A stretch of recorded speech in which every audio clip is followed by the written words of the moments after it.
Aloha and welcome to Live at the Legislature. I'm Jill Kuramoto. Every week we sit down with Hawaii State Senators to talk about the issues and the events that are happening within the Senate during this legislative session. Joining us this morning we have Senator Gilbert Keith Agaran. Senator Keith Agaran represents District 5, Central Maui.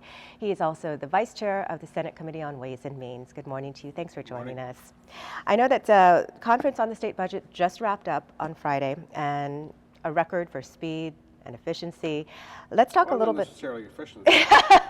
That's true. Okay, we're efficient every year. It was a little tough because I think there was some consensus early in the week that we wanted to do something for Kauai. And so that meant that we moved up a lot of deadlines. And that's mainly because Article 7, Section 9 of the Constitution says we can't pass any appropriation bills until we pass the budget. And for that reason, because I know we wanted to put some money into disaster relief for Kauai and for East Honolulu and for Maui, we wanted to move quickly on the budget. I was in some of those meetings, and suddenly I realized that means that we got to get the CIP budget done a little bit earlier too. And I know that we hadn't really started talking between the House and the Senate about it. But we did use that time wisely. I think we moved quickly.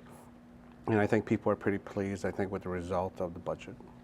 Well, let's talk about just a few of the items that are in the budget. Sure. Some of the major operating budget items. $15 million to fund homeless services. Yeah, I think that was a little bit more than the governor asked for, I think.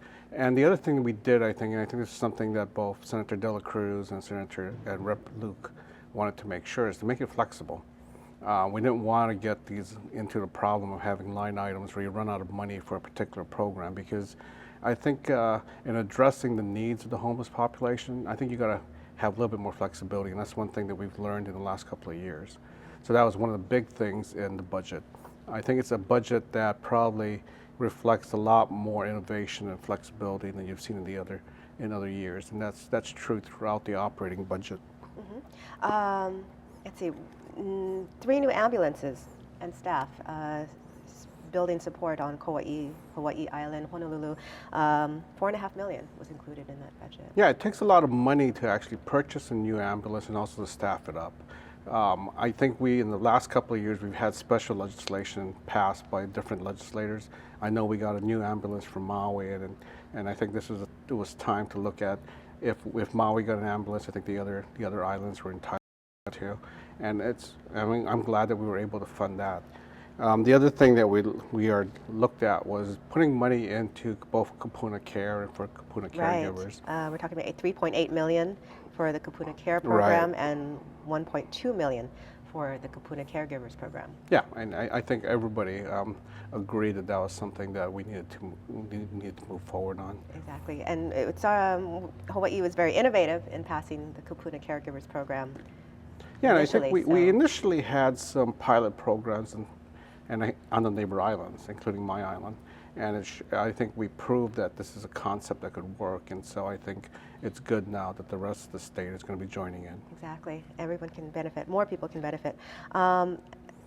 Let's talk about education. $800 million for Department of Education projects. Yeah, and that makes sense, and I think the kind of projects that were funded and the programs that were funded are things that are not curriculum related. They're things to actually help the department, mm-hmm, and help the teachers.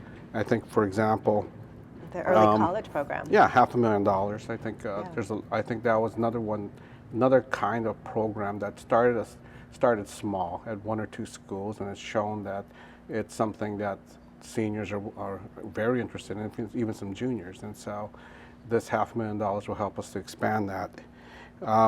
We also added, I think, $400,000 to help increase the number of qualified public school teachers by increasing teacher certification stipends. Right. We have another $1.1 million to move the alternative teacher route program. I think we've always talked about how we need to be able to tap into the talent that we have outside of the pure teaching profession to come into our schools, and we've had a lot of people who have moved from other professions into teaching. I know a bunch of my friends who are lawyers are a lot more happy now they're teaching, even though they're making less money. We also, I think, put in $300,000 and for student success initiatives to help students at the university at Manoa, and then another 700,000, I think, 750,000 for students at community colleges. So again, everything is sort of student-oriented and teacher-oriented, things that would help them outside of just the pure curriculum part of schools. Boosting the teacher shortage, helping decrease the teacher shortage here in Hawaii. Other important issues. Yeah, I think we also looked at addressing some of the things that we need in our natural resource area.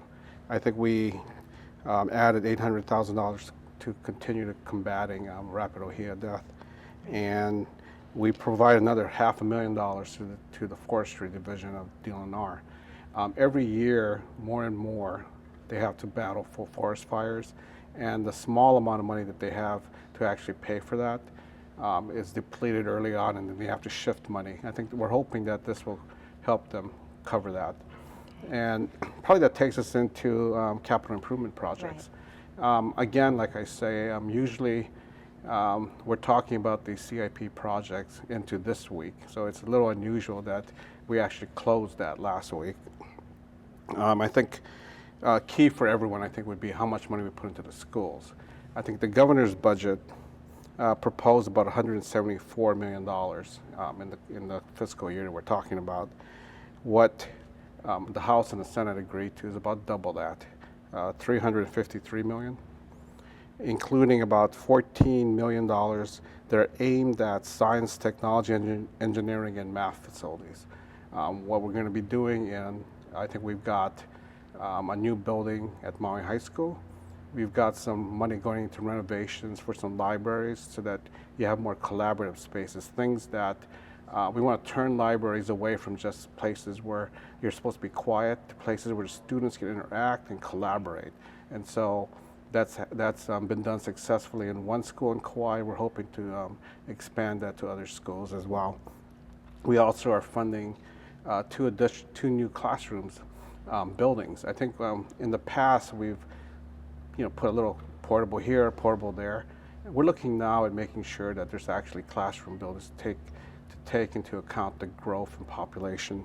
So we added another $13 million so that Kapolei Middle School can continue its expansion. We funded $20.5 million for Waipahu High School, and that's one of our older schools, and I think it's kind of long overdue for them to have a new building. All right, well, down to our last 10 seconds here, but I know that there's a lot of great projects that are in the budget, so we look forward to hearing more. Thank you for sharing some insight on the budget today, and thank you for watching Live at the Legislature. We'll see you next week.